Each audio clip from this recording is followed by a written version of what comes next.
de la palabra del Señor. Amén. Servimos a un Dios santo, a un Dios todopoderoso, que se ha manifestado a través de la historia, que se ha expresado, amén, y que reconocemos que no hay otro nombre como el nombre del Señor.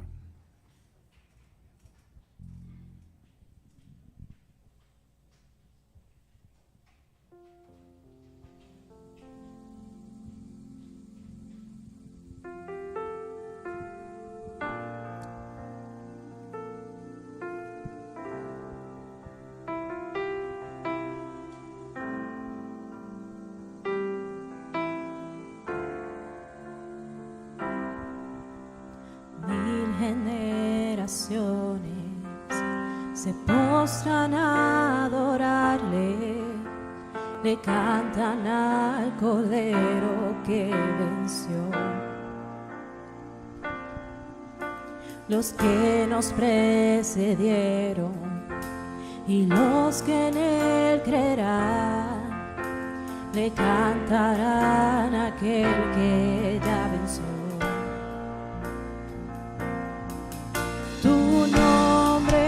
Es más alto, tu nombre es más grande, tu nombre sobre todo es. Sean tronos, dominios, poderes, potestades, tu nombre sobre todo es. Claman ángeles, santo, clama la creación, santo, exaltado Dios, santo, santo por siempre.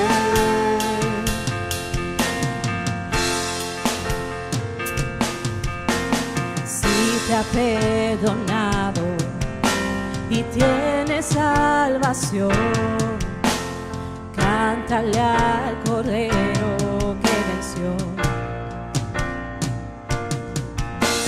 Si te ha libertado, su nombre ha puesto en ti, cántale al Cordero que venció. Cantaremos siempre, amén. Claman ángeles, santo, clama la creación, santo, exaltado Dios, santo, santo por siempre. Canta el pueblo al Rey, santo, soberano es Él, santo, y por siempre santo, santo por siempre.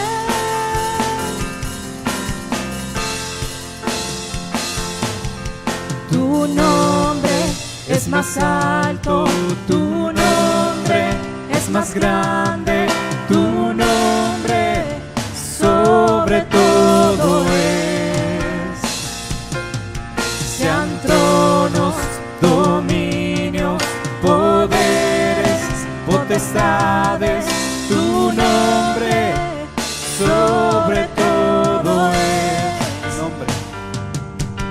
Tu nombre es más alto, tu nombre es más grande, tu nombre sobre todo es. Sean tronos, dominios, poderes, potestades, tu nombre sobre todo es. Claman ángeles, santo,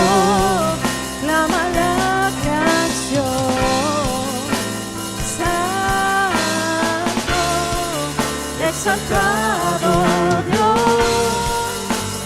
santo, santo por siempre. Canta el pueblo al Rey, santo, soberano es Él, santo,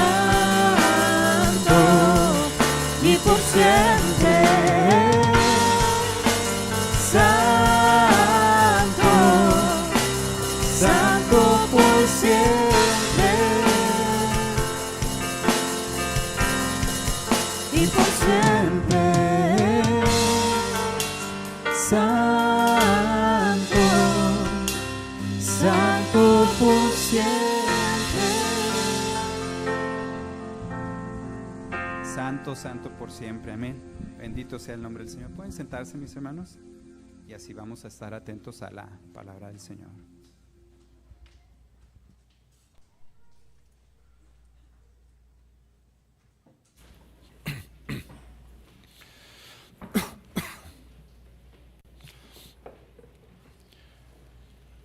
Una vez más, Dios les bendiga, mis hermanos, en esta hermosa mañana todavía, y nos gozamos con el Señor, alabando a ese Dios que es santo, a ese Dios que es digno de ser exaltado, de nuestra alabanza. Y mis hermanos, pues continuamos en algo también muy importante, que es la palabra del Señor. Ese Dios que es santo se ha revelado a nosotros y lo ha hecho a través de su palabra, para que le conozcamos, para que así como Él es santo, nosotros también seamos santos. Mis hermanos, mientras los niños pasan a sus clases, para no tomar más tiempo, le invito a que abra su Biblia en el Salmo 119 y vamos a leer los versículos 49 al 56. Repito, Salmo 119. Todos ya sabemos que vamos en ese recorrido del Salmo 119 y vamos a leer y abarcar con la ayuda de Dios desde los versículos 49 al versículo 56. Repito, Salmo 119, 49 al 56. ¿Lo tenemos, hermanos? Voy a leerlo en voz alta. Si gusta acompañarme en la lectura, lo puede hacer. Si no, al menos con su vista, siga la lectura. Dice así la palabra del Señor: acuérdate de la palabra dada a tu siervo, en la cual me has hecho esperar. Ella es mi consuelo en mi aflicción, porque tu dicho me ha vivificado. Los soberbios se burlaron mucho de mí, mas no me he apartado de tu ley. Me acordé, oh Jehová, de tus juicios antiguos y me consolé. Horror se apoderó de mí a causa de los inicuos que dejan tu ley. Cánticos fueron para mí tus estatutos en la casa en donde fui extranjero. Me acordé en la noche de tu nombre, oh Jehová, y guardé tu ley. Estas bendiciones tuve porque guardé tus mandamientos. Mis hermanos, hemos llegado a este segmento del Salmo 119 y vamos viendo cómo este salmista o el salmista que escribe el Salmo 119 expresa, por un lado, lo que él como persona experimentaba, pero no está siendo el salmista su situación o sus emociones o sus experiencias el centro de atención, sino realmente cuando él menciona lo que él está atravesando, lo hace para que podamos ver cómo la palabra de Dios viene a ser esa fortaleza, viene a ser esa fuente de consuelo en medio de las circunstancias que él está atravesando. De modo que lo que nuestra mente debe captar o centrarse no es tanto en la aflicción o las circunstancias adversas que el salmista atravesaba, sino en dónde encontraba el consuelo y el refugio en esos momentos. Desde la infancia el ser humano suele buscar un refugio ante las experiencias difíciles o dolorosas. Cuando éramos niños podemos recordar esos momentos en que sentíamos temor por algo, sentíamos dolor porque tuvimos algún accidente, nos golpeamos algo y casi inmediatamente e instintivamente acudíamos a mamá, a papá, al abuelo, abuela, quien sea que estuviera con nosotros cuidándonos, porque entendíamos que íbamos a encontrar consuelo. Más recientemente lo he visto con mis hijos, ¿verdad? Y particularmente con Abelito, que se hace algo, a veces ni siquiera realmente tuvo un dolor muy fuerte, le pasó algo muy fuerte, pero va con mamá y ya con que mamá le toque la manita, le dio un besito, ya todo se curó, ya todo pasó, ¿verdad? Y eso es algo que como niños experimentamos y lo seguimos viendo con los pequeños. Cuando somos adultos realmente no cambia mucho.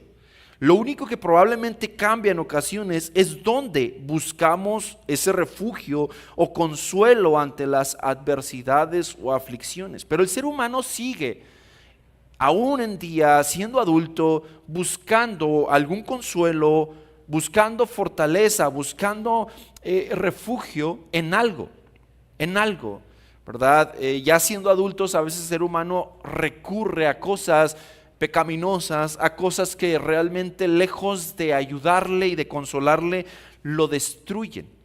Sin embargo, el salmista nos enseña dónde encontró el consuelo y la fortaleza ante las adversidades de su vida. Hermanos, y creo que todos podemos identificarnos, porque todos atravesamos adversidades y dificultades en nuestra vida, y particularmente como cristianos.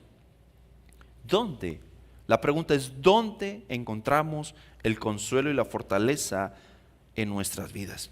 Bueno, en este pasaje dice y comienza el salmista, y voy a compartir 3 puntos, ahorita lo vamos a ver ahí en la pantalla, pero esos 3 puntos que quiero compartir básicamente es la división de los versículos que tenemos. Del versículo 49 al 50 encontramos la esperanza que provee la palabra de Dios. En los versículos 54 al 56 encontramos en el versículos 51 al 53 encontramos que el consuelo de la palabra de Dios nos ayuda a hacer frente al menosprecio de los impíos. Del versículo 54 al 56 encontramos que la palabra de Dios nos infunde gozo a través de sus estatutos. Pero quiero comenzar por el punto número 1, pero son versículos divididos, ¿sí? Versículo 49 y 50 encontramos este primer punto. La esperanza que provee la palabra de Dios es el verdadero consuelo para el creyente en la aflicción. Y ese es nuestro primer punto, ahorita va a aparecer ahí en la pantalla. Pero vamos a centrarnos primeramente en estos 2 versículos, 49 y 50, que dice: acuérdate de la palabra dada a tu siervo, en la cual me has hecho esperar. Esa palabra es mi consuelo. ¿En cuándo o en qué momento? En el momento de mi aflicción, porque tu dicho, tu palabra, lo que tú has expresado, me ha vivificado, me ha llenado de vida una vez más. Cuando el salmista dice acuérdate, obviamente debemos señalar que el salmista no piensa, o no significa que piense que Dios ha olvidado algo. En la Biblia, particularmente en los libros poéticos, encontramos muchas expresiones propias del lenguaje humano para expresar verdades espirituales, ¿sí?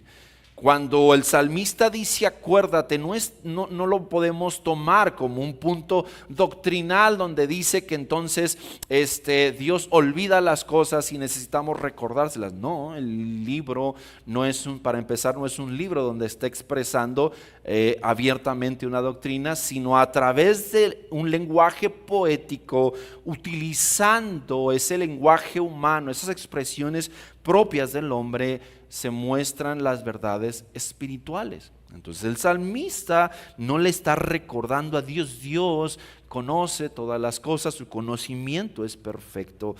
pero es la manera en la que él expresa su situación y el contraste entre lo que él está viviendo frente a la promesa que la palabra de Dios contiene.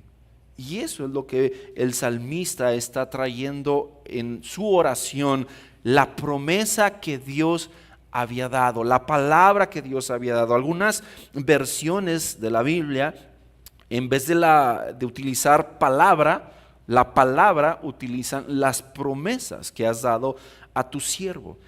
Pero me gusta mucho que diga la palabra, porque también el utilizar así este concepto de la palabra nos permite ser todavía más amplios y no solamente limitarnos a ver o a pensar en algunos pasajes que son promesas de Dios.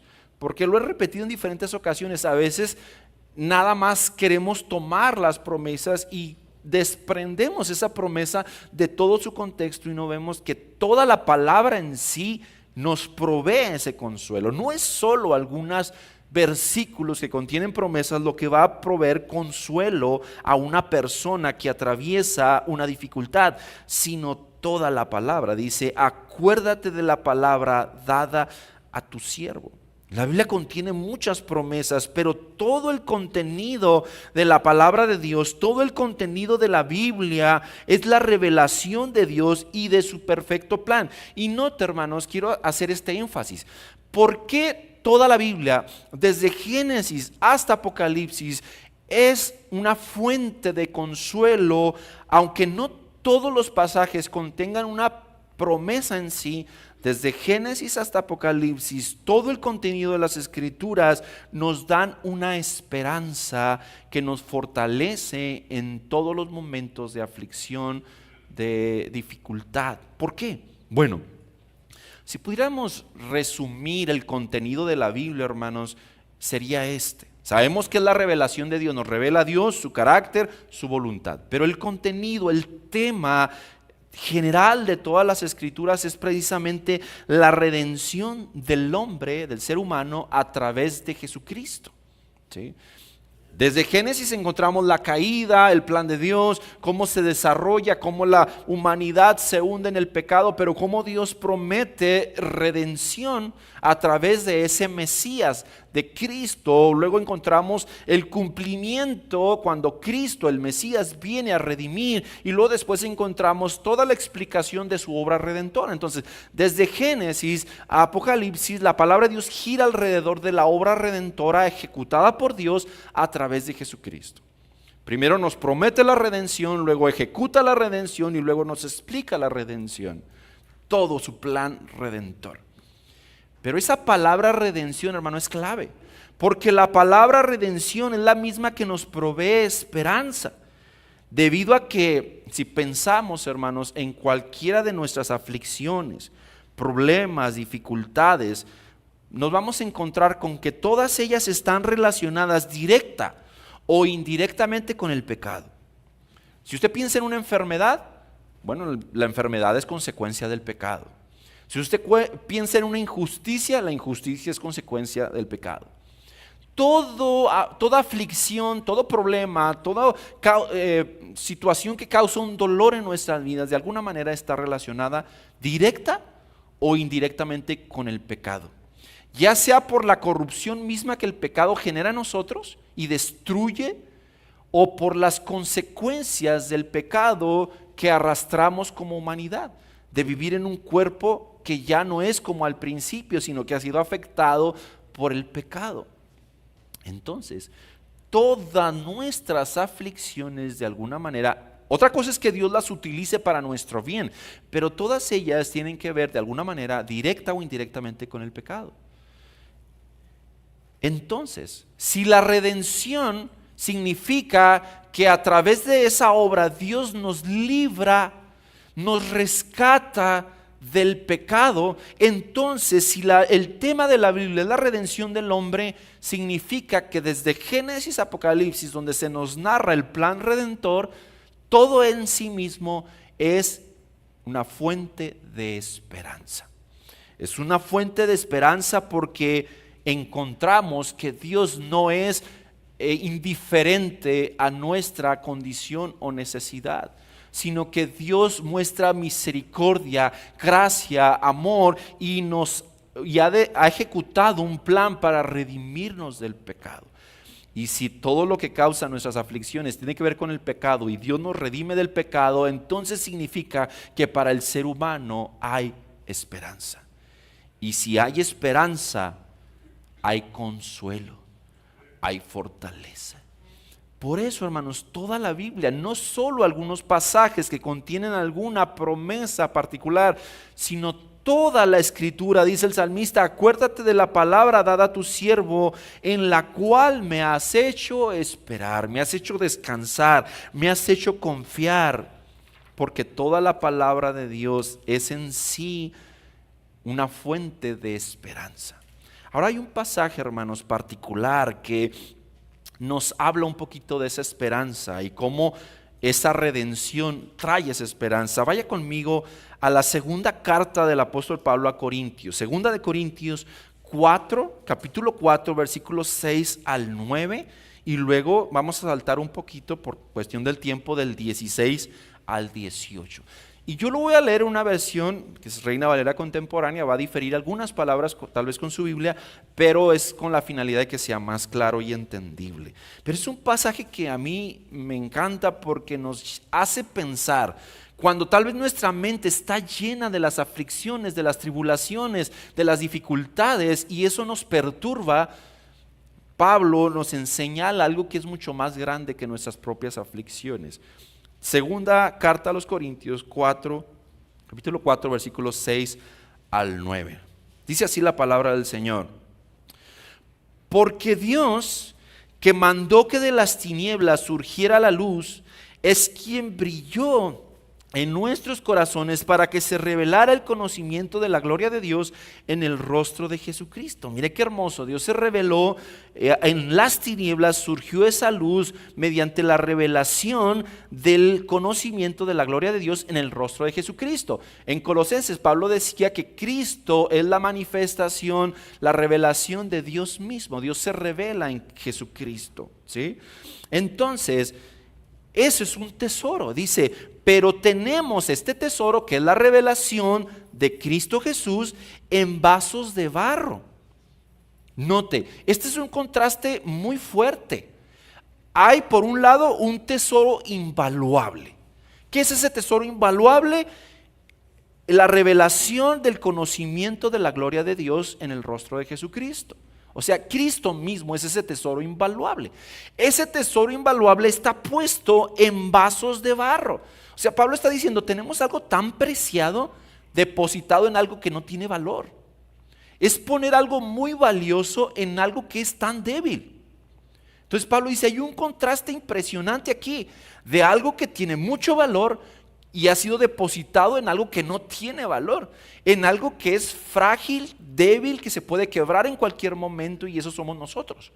Nosotros somos como vasos de barro, nuestros cuerpos. Por eso dice, tenemos este tesoro en vasos de barro, para que se vea que la excelencia del poder es de Dios y no de nosotros. O sea, para que la gente vea que todo lo que se hace no es por nosotros, porque nosotros somos ese vaso de barro débil, frágil, sino por el poder de Dios, no de nosotros. Nosotros que estamos atribulados en todo. Versículo 8, vea la descripción de la vida del creyente genuino.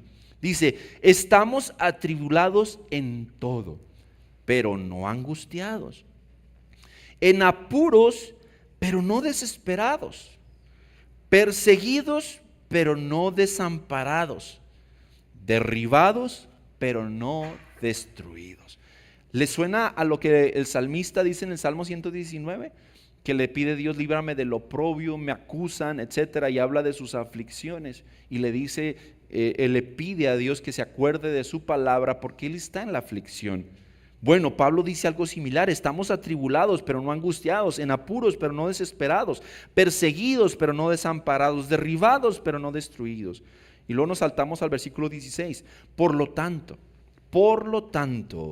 no nos desanimamos, ¿Por qué no nos desanimamos si estamos atribulados? ¿Por qué no nos desanimamos si estamos en apuros, angustiados, perseguidos? ¿Por qué no nos desanimamos? Dice Pablo, y aunque por fuera nos vamos desgastando, y esto nos incluye a todos, hermano, creo que todos sabemos que nos estamos desgastando, por dentro nos vamos renovando de día en día. Véalo de esta manera, nuestro cuerpo va así, hermano, pero nuestra alma va así. Por dentro, dice, nos vamos renovando de día en día, vamos creciendo, vamos de gloria en gloria, nos vamos santificando, pero obviamente nuestro cuerpo se va desgastando por fuera.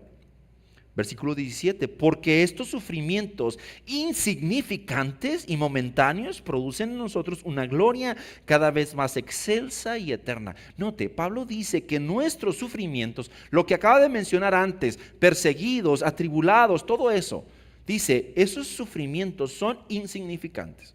Y uno dice, Pablo, ¿de dónde sacas que nuestros sufrimientos son insignificantes? Si yo los veo y son tremendos, y son profundos, y son duros y difíciles. Bueno, ¿por qué los ve Pablo insignificantes? Porque él está comparando, por un lado, nuestros sufrimientos y por otro lado, la gloria venidera para aquellos que han sido redimidos. Él ve y dice, bueno, si hay sufrimiento, si hay persecución, si hay dificultades, pero esto es temporal, es momentáneo. Y esta gloria venidera es eterna y la recibimos por gracia, no por obras. Entonces Pablo dice, cuando yo veo esta enorme gloria venidera, veo los problemas, las aflicciones y digo, qué insignificantes son. ¿Por qué, hermano? No es que Pablo se está cegando a una realidad y quiere ser muy positivo, no. Es que él no está viendo sus problemas así, sino está viendo sus problemas a la luz de la gloria venidera y dice, no es nada, son insignificantes. Dice versículo 18, por eso no nos fijamos en las cosas que se ven. ¿Qué cosas se ven? Lo terrenal, los problemas y aflicciones momentáneas, sino en las que no se ven. ¿Cuáles son las que no se ven? La esperanza de la gloria venidera. Porque las cosas que se ven son temporales, pero las que no se ven son eternas. Entonces, hermano, la palabra de Dios nos muestra desde Génesis hasta Apocalipsis que tenemos una esperanza porque hay una gloria venidera, y esa esperanza que se nos revela desde Génesis hasta Apocalipsis es la fuente de nuestro consuelo para poder ver las aflicciones desde la perspectiva correcta y decir, sí duele, sí somos perseguidos, pero no estamos derribados. Sí estamos angustiados, pero no en apuros. ¿Por qué? Porque en comparación a la gloria venidera, nuestros sufrimientos son insignificantes. Pablo dice, esto es temporal, lo estoy viviendo por un momento, pero lo que me espera con Cristo es para siempre. Ni me voy a acordar de eso. Entonces, hermanos, dice ella, el salmista dice, ella es mi consuelo, tu palabra es mi consuelo en mi aflicción, porque tu dicho, lo que tú has revelado en tu palabra, me ha vivificado. Así es que, hermanos, esta palabra dada a su siervo, él dice, acuérdate de la palabra dada a tu siervo en la cual me has hecho esperar. Ella es mi consuelo en mi aflicción, porque tu dicho me ha vivificado. Pero él no dice, él no exige, acuérdate, como una persona altanera y soberbia que le exige al Rey soberano. No, lo dice la palabra que has dado a tu siervo. Él viene y ruega, confía, espera y descansa en la verdad de la palabra revelada. Entonces, hermanos, como decíamos, este punto número 1, la esperanza que provee la palabra de Dios es el verdadero consuelo para el creyente en la aflicción.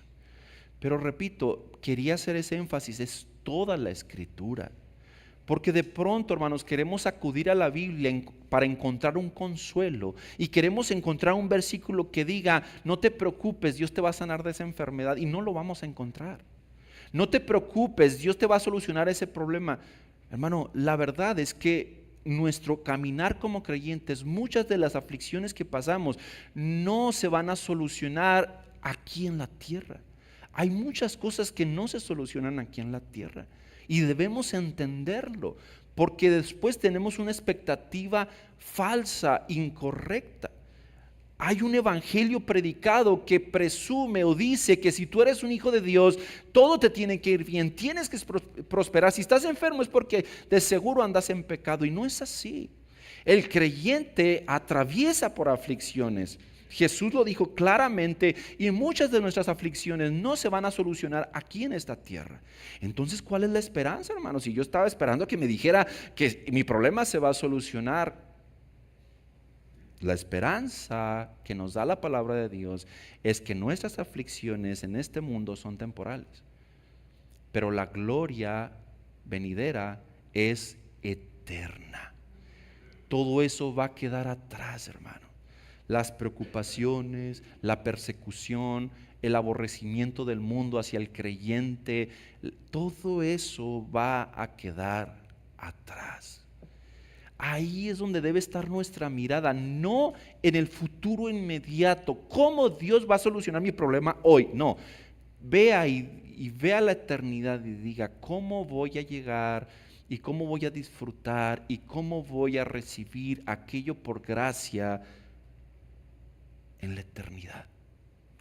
Algo que no puedo imaginar, algo que no puedo medir, pero que es por la eternidad. Por eso Pablo dice, y finaliza su pasaje en Corintios, dice, no nos fijamos en las cosas que no se fijen en las cosas que se ven, fíjese en las cosas que no se ven, porque las que se ven son temporales, pero las que no se ven son eternas.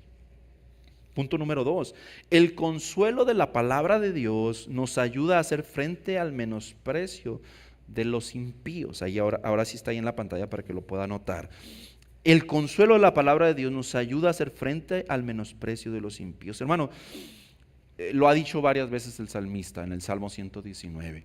El impío, los soberbios, dice, me acusan, me oprimen, todo eso. Y ya lo hablábamos desde las semanas anteriores, cómo el creyente es afligido, es angustiado, es acusado incluso falsamente por el mundo.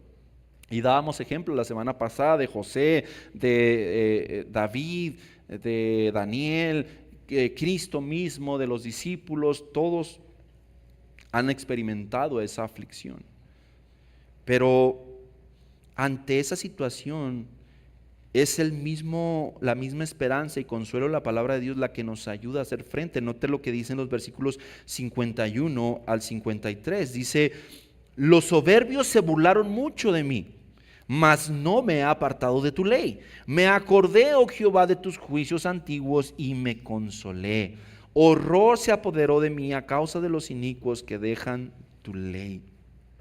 Hay dos expresiones en este pasaje, en estos 3 versículos, que el salmista utiliza para describir el accionar de los impíos. El primero dice, los soberbios se burlaron mucho de mí. ¿Por qué se burla el soberbio del justo? Porque el justo ha puesto su confianza en Dios, en lo que no ve, mientras que el impío confía en lo que ve.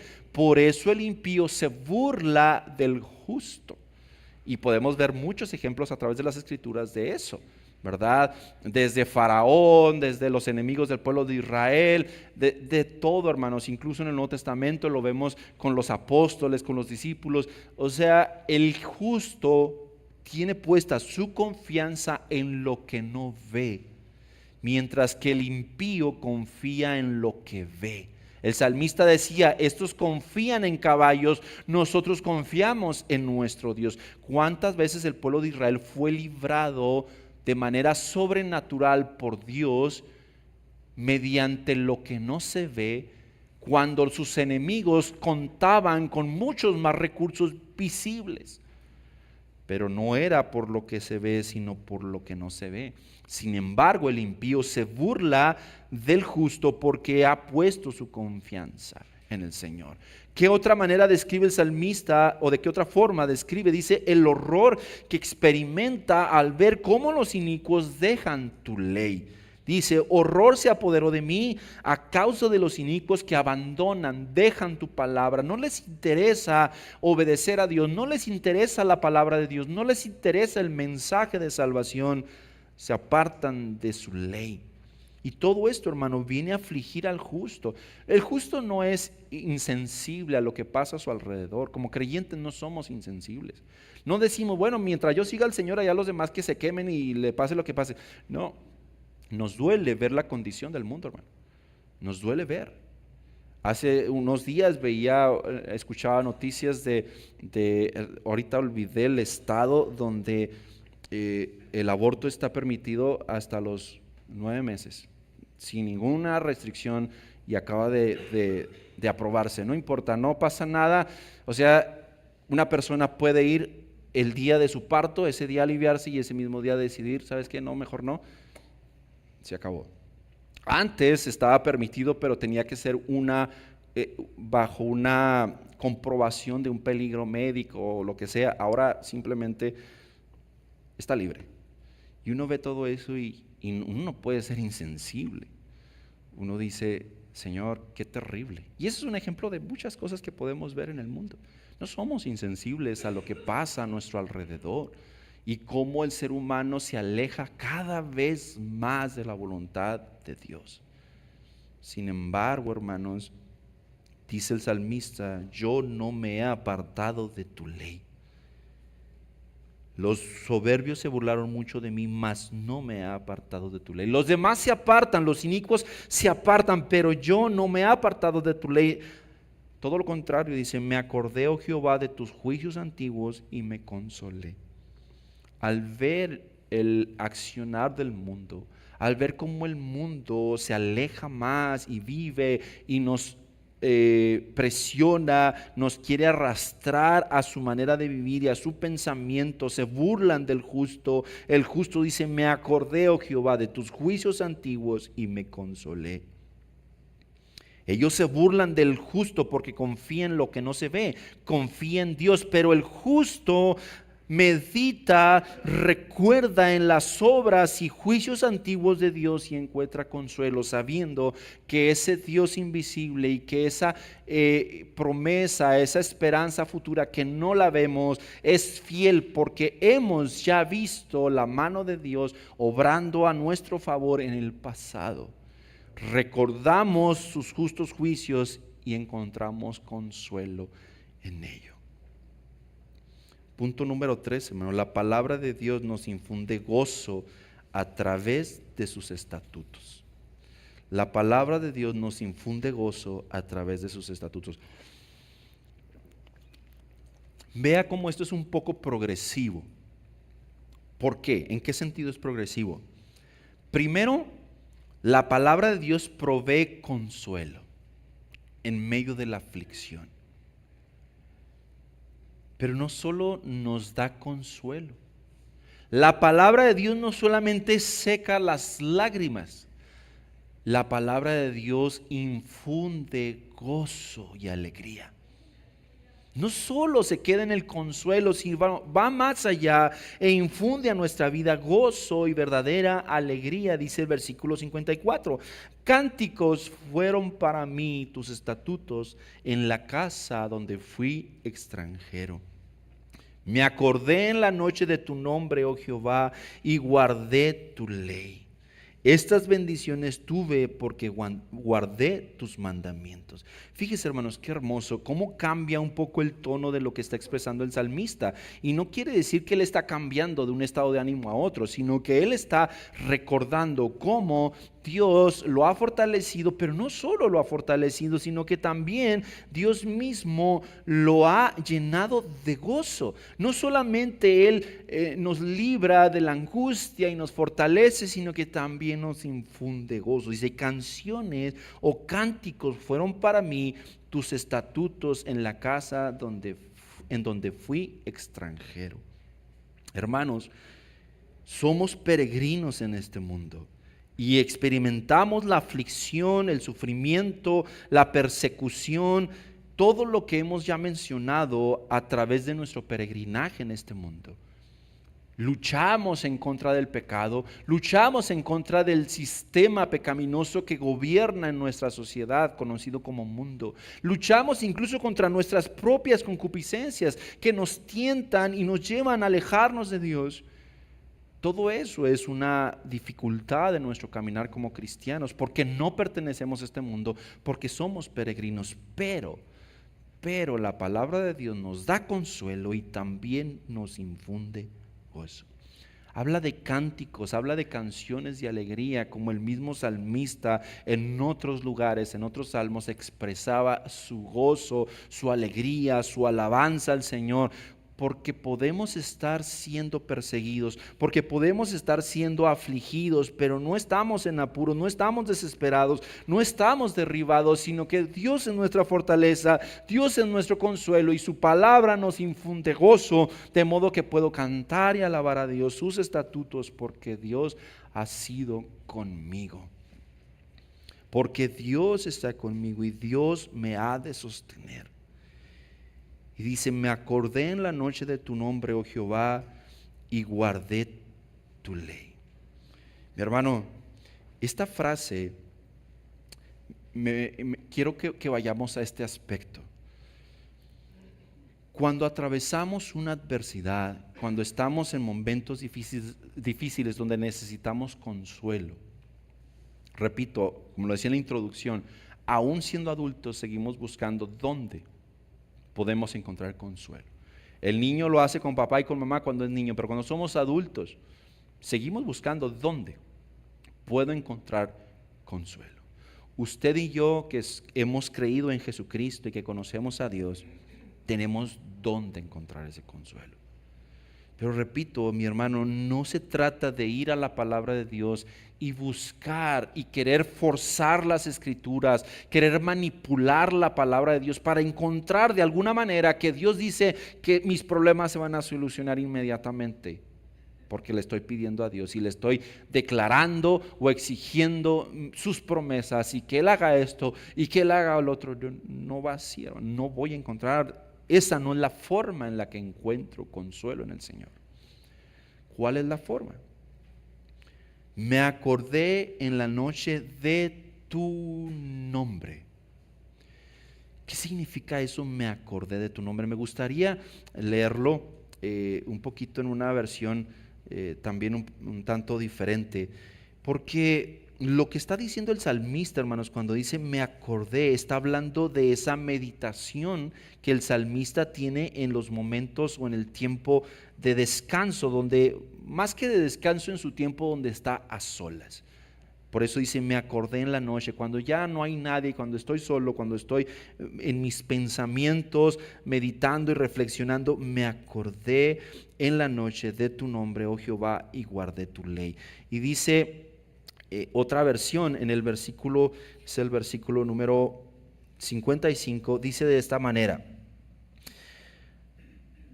de noche reflexiono sobre quién eres, Señor, por lo tanto obedezco tus enseñanzas. Dice, de noche reflexiono, medito sobre quién eres. ¿Por qué dice sobre quién eres? En la versión 60 dice en tu nombre, porque su nombre, por lo que Él es, por sus atributos, conocemos el carácter de Dios. Entonces cuando Él dice, me acordé en la noche de tu nombre, Él está acordándose de lo que es Dios.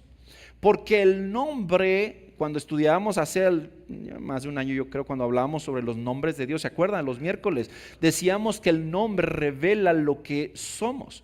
Sí, entonces cuando pensamos en los nombres de Dios, aprendemos y entendemos quién es Dios. Antes de pensar en lo que Dios hace, aprendemos quién es Dios. Entonces, cuando dice el salmista, me acordé en la noche de tu nombre, él estaba reflexionando en quién es el Señor. Y ahí, justo ahí, es donde el creyente encuentra el verdadero consuelo. ¿En quién es? Porque hemos dicho, ahí la palabra de Dios contiene la esperanza de su redención. Pero ¿cómo es que yo tengo la certeza de que esa esperanza se cumplirá? Por quién es quien lo dice. Dios. Dios que es inmutable. Dios que es fiel. Dios que no cambia. Dios que es el mismo, Dios que es misericordioso, Dios que es santo, Dios que es justo, Dios que es omnipotente, que es omnipresente, que es omnisciente, que es bondadoso, y así podemos ir por toda la lista de atributos que nos muestran y nos revelan quién es Dios. Por eso, cuando el salmista hace a un lado sus aflicciones y se concentra en meditar y reflexionar en su nombre, en quién es Dios, hermano, encontramos el consuelo, el gozo y la fortaleza aún en medio de nuestras aflicciones. Ahí encontramos el gozo. ¿Por qué? Regresemos al ejemplo del niño. Mira, hermano, cuando el niño pasa algo y está con papá y mamá, no importa lo demás. Usted como adulto y yo pues somos los que nos preocupamos, pero el niño está en los brazos de papá y está en los brazos de mamá, no hay preocupación. Tal vez porque de niños pensamos que papá y mamá lo pueden todo, ¿verdad? Y los vemos con tanta paz, y si supieras, mi hijo, que no soy eso que tú piensas, pero el niño se siente seguro. Mientras está con papá y mientras está con mamá, todo está bien. Hay veces que sienten desconfianza, lo veo en Abelito, a veces siente desconfianza de algo, de ir algo, pero si voy yo y lo voy tomando de la mano, todo está bien, no hay problema. Viene papá. No es por lo que está pasando, es por quién viene conmigo, quién me está tomando de la mano, que me siento confiado. De la misma manera, hermano, nosotros tenemos que aprender de los niños eso. No se trata de las circunstancias y de las aflicciones, se trata de quién está con nosotros. No se trata de qué va a hacer Dios para sanarme o para rescatarme de ese problema o sacarme. No, se trata de quién es el que me está llevando de la mano a través de esas aflicciones. Él es fiel, Él es todopoderoso, Él es bondadoso, Él es sabio. Hermano, no sé cómo vaya a avanzar esto, no sé si me va a sanar, no sé si va a hacer esto, no sé si se va a solucionar esto de esta manera no sé, y no necesito saberlo. Me basta con acordarme y reflexionar en quién es el Señor, en su nombre y su palabra, que es donde encontramos quién es el Señor. Nos infunde gozo a través de su palabra, a través de sus estatutos. Sus estatutos nos revelan quién es Dios. Sus estatutos nos revelan su carácter. Por eso, hermanos, dice, estas bendiciones tuve porque guardé tus mandamientos. Porque en tus mandamientos, no es un intercambio de que como yo te obedecí, entonces tú me vas a bendecir. No se trata de un intercambio, se trata de una consecuencia propia de vivir conociendo a Dios, obedeciendo a Dios y vivir bajo la confianza de quién es ese Dios. Por eso yo encuentro todas esas bendiciones y beneficios en el Señor. Hermano, quiero terminar, como lo he hecho los últimos domingos, mediante unas preguntas. Como seres humanos siempre vamos a buscar a dónde o con quién podemos acudir en nuestras aflicciones y adversidades. Por eso le pregunto yo, ¿ante qué o ante quién acudimos en el momento de la aflicción? En el momento de la adversidad, cuando peregrinamos por este mundo, ¿ante quién? ¿A dónde va, hermanos? ¿A dónde acude? ¿Se ha convertido la palabra de Dios en nuestro refugio y escondite? Ahí, hermanos, ahí en la palabra de Dios, en la meditación, pero no nomás un versículo, una promesa ahí que me encuentro y que la saco y ya, no, en toda la palabra de Dios. Está afligido, está atravesando, metas en la palabra de Dios, medita en quién es el Señor y ahí va a encontrar el consuelo, la fortaleza y el gozo en medio de la adversidad. ¿Es la palabra de Dios la fuente de nuestro gozo y fortaleza, nuestro consuelo? ¿O preferimos evadir nuestras circunstancias distrayendo nuestra mente con otras cosas para que se nos olviden? No, nosotros no necesitamos hacer eso. El mundo lo hace, usted y yo no necesitamos distraernos para olvidarnos de nuestros problemas.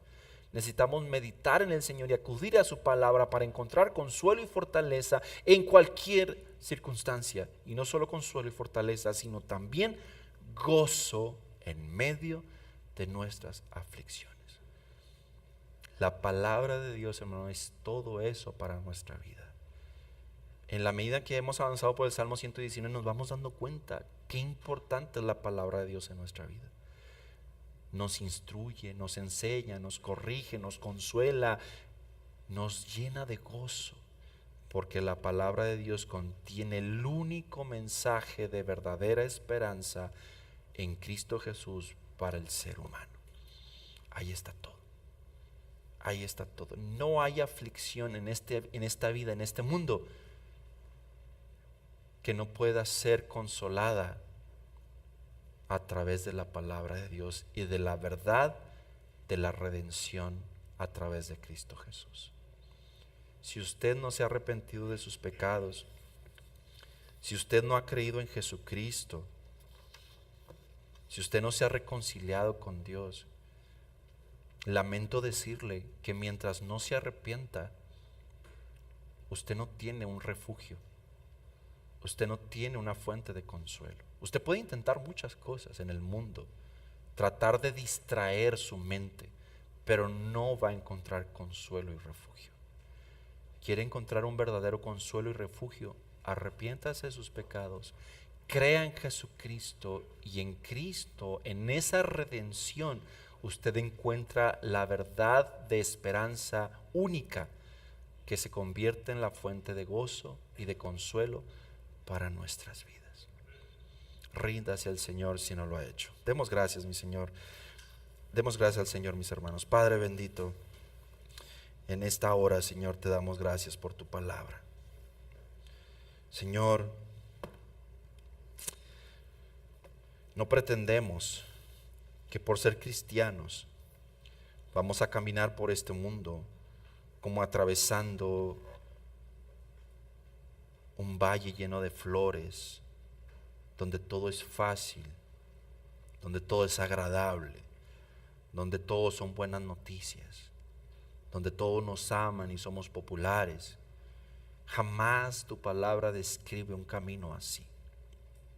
Tu palabra describe un camino angosto. Tu palabra describe que en este mundo tendremos aflicciones. Tu palabra describe que no somos de este mundo y el mundo no nos ama, nos aborrece. Señor, es inevitable esas aflicciones. Todo lo contrario. Al ser parte de Cristo y estar con Cristo, participamos de tus sufrimientos para también participar de esa resurrección. Lo dice tu palabra. Pero ¿a dónde acudimos, Señor, cuando atravesamos adversidades, persecución, cuando experimentamos ese rechazo del mundo, esa persecución, cuando experimentamos, Señor, las acusaciones del mundo hacia nosotros, cuando el mundo nos presiona para comprimirnos a su manera de vivir? ¿A dónde acudimos?